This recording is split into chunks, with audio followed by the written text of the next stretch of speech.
gözlerinde şerbeler çağır.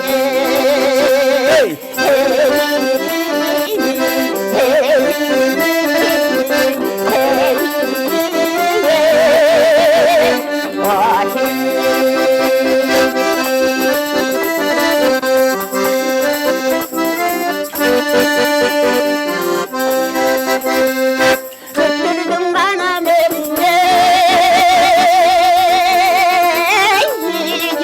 bir baktan, umda kaldım sen için. Ağlaydın canımı sen de edip canım caraldın bekle beni için.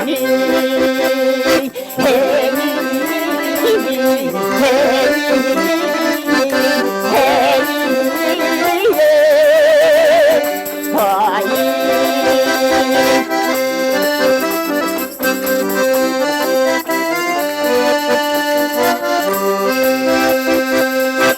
açılgan ana yapar